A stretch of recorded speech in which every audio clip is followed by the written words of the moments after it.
بنو کدئی کے پاس ہے، جو آپ کا نسب تھا، جو آپ کا خاندان تھا۔ اگر نبوت بھی وہ لے گئے تو قریش کے پاس بچے گا کیا؟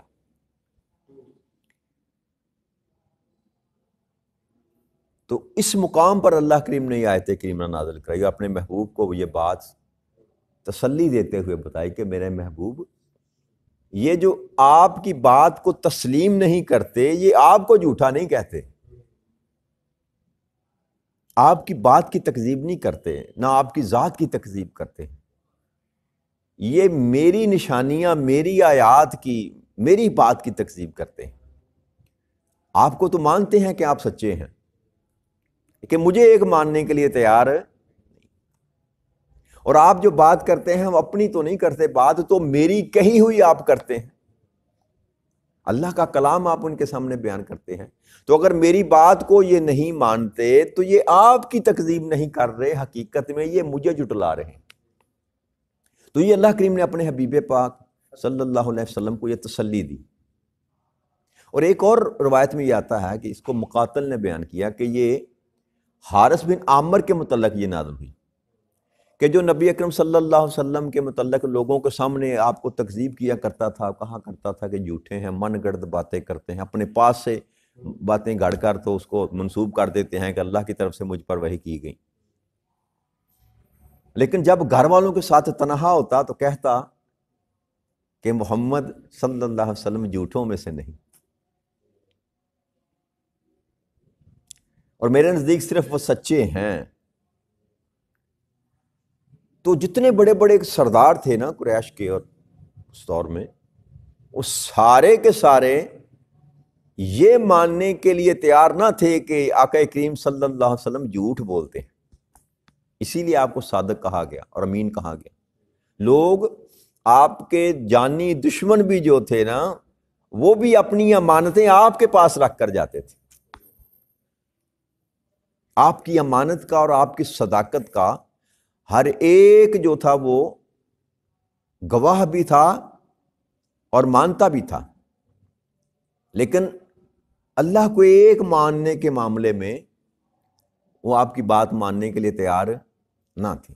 اس لیے اللہ نے فرمایا کہ حقیقت میں یہ ظالم لوگ ہیں، یہ جو ظالم لوگ ہیں یہ میری آیاتوں سے انکار کر رہے ہیں، آپ کی ذات کی تکذیب نہیں کر رہے۔ یہ پچھلا مضمون جتنا بھی ہم نے یہاں تک سفر کیا، اس میں اللہ کریم نے سورہ انعام میں یہاں پر سارا اللہ کریم نے کفر والوں کا رد کیا، شرک والوں کا رد کیا،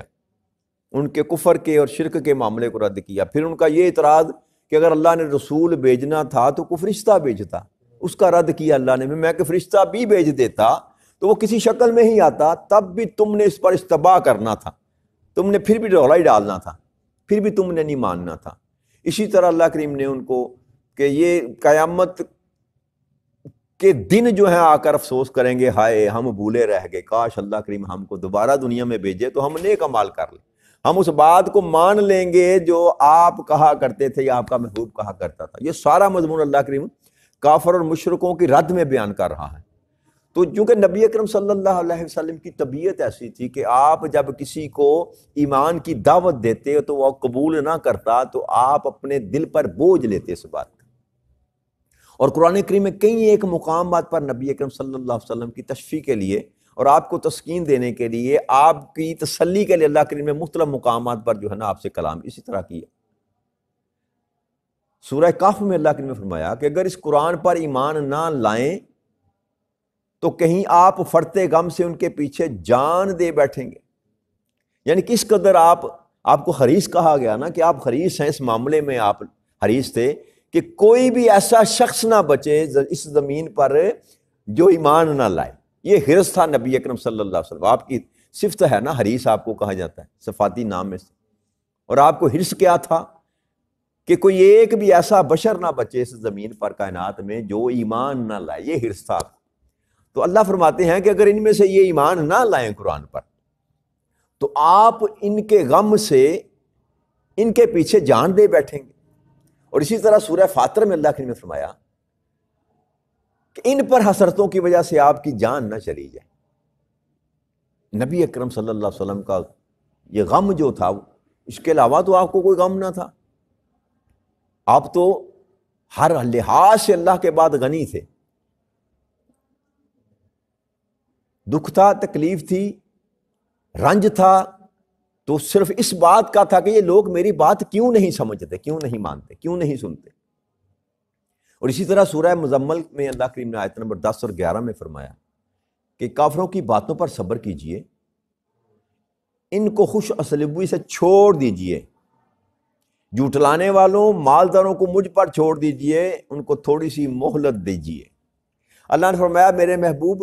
آپ نے جو کام میں نے آپ کے ذمہ پر لگایا تھا آپ نے وہ کر دیا۔ پیغمبر کا معاملہ ہوتا ہے کہ پیغام لا کر کسی کو پہنچا، اسی کو رسول کہتے ہیں، رسالت، پیغام لے کر آنے والے کو پیغمبر کہتے ہیں۔ تو پیغمبر کی ذمہ داری ڈیوٹی جو ہے وہ اتنی ہے کہ وہ اللہ کا پیغام جو ہے وہ انسانوں تک پہنچا دے۔ تو اب اللہ نے فرمایا میرے محبوب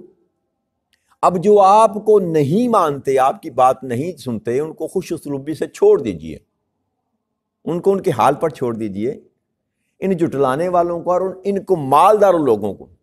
اور طبقہ وہی تھا نا زیادہ تر مالداروں کا جو قبول کرنے کے لیے تیار، باوجود اس کے کہ جانتے تھے کہ دین بھی حق ہے اور دین کو لے کر آنے والے بھی حق پر ہیں، فقط اپنی دکانداری خراب ہوتے ہوئے دیکھ کر ماننے کے لیے تیار نہ تھے۔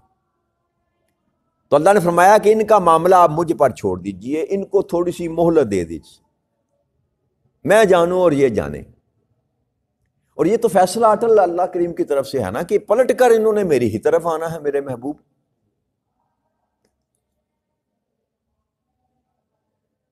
پھر اللہ کریم نے ارشاد فرمایا وَلَقَدْ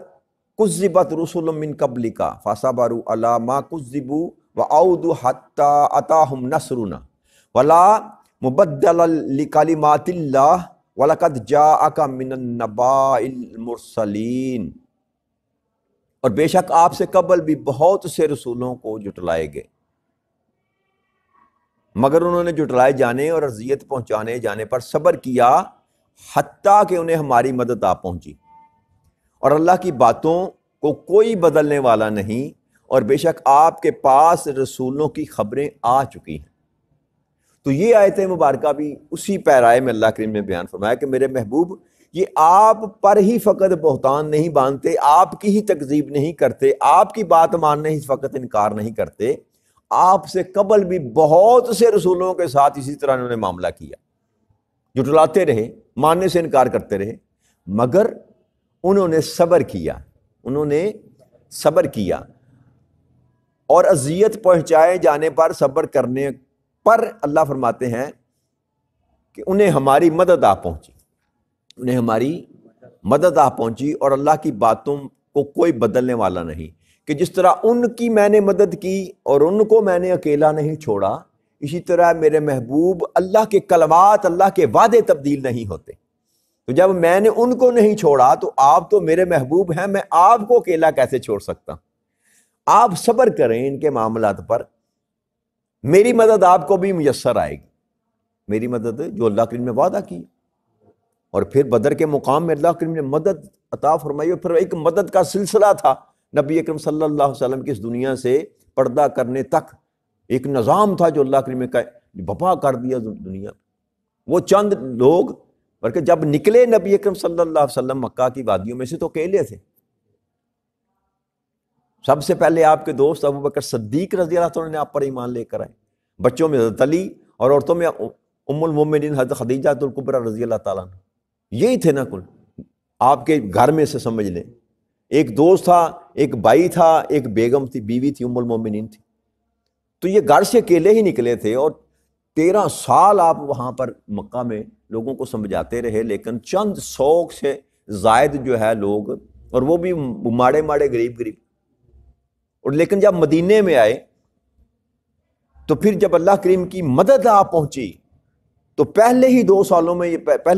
سالوں میں یہ بدر کا واقعہ ہو گیا۔ اللہ کریم نے جب فتح نصیب فرمائی نبی اکرم صلی اللہ علیہ وسلم کو اور آپ کے صحابہ کو، تو پھر یہ سلسلہ رکا نہیں، پھر اللہ کی مدد در مدد اترتی رہی، اور وہ لوگ جو کہتے تھے کہ یہ خود ہی ختم ہو جائیں گے، چند لوگ ہیں یہ خود ہی ختم ہو جائیں گے، وقت کے ساتھ ساتھ وہ سارے ختم ہوتے چلے گئے، اور اللہ کریم نے اسلام کو غلبہ عطا فرما دیا۔ تو یہ تسلی اللہ کریم نے دی کہ میرا وعدہ نہیں بدلتا میرے محبوب، میں نے جیسے انہوں نے صبر کیا تو میں نے ان کی مدد کی، ویسے آپ بھی صبر کریں، میں آپ کی بھی مدد کروں گا۔ اور آپ کے پاس تو رسولوں کی خبریں آ گئی ہیں، یعنی کہ جتنے واقعات اللہ کریم نے اپنے محبوب کو بتائے، آدم علیہ السلام سے لے کر عیسیٰ علیہ السلام تک، کہ فلاں نبی کے ساتھ یہ ہوا، فلاں نبی کے کچھ تو واقعات جو کوڈ کیے گئے نا قرآن کریم میں، اللہ نے اس وقت یہ ہی نہیں بتائے ہوں گے جی۔ نبی اکرم صلی اللہ علیہ وسلم کو تو اللہ کریم نے سارے کے سارے معاملہ جو تھے وہ بتا دی، بس جس قدر اللہ نے چاہا اس قدر قرآن کا حصہ بنا دیا، باقی وہ قلب اطہر پر محفوظ رہے۔ تو یہ بھی اللہ کریم اپنے حبیب اکرم صلی اللہ علیہ وسلم کو تسکین کے لیے کہہ رہے ہیں کہ آپ کے ذمہ کرم پاس، آپ کے ذمہ اتنا ہی ہے کہ ان کی باتوں پر اپنے آپ کو غم میں مبتلا نہ کریں، صبر کریں جیسے سابقہ رسول اور نبی صبر کیا کرتے تھے۔ ان قریب میری مدد آپ کے لیے بھی اترے گی، میری مدد آپ کے لیے بھی اترے گی۔ تو آج کی بات یہیں پر ختم کرتے ہیں، انشاءاللہ اللہ نے چاہا تو اس سے آگے کل مضمون کو لے کر چلیں گے۔ وما علینا الا البلاغ المبین۔ والسلام علیکم ورحمۃ اللہ وبرکاتہ۔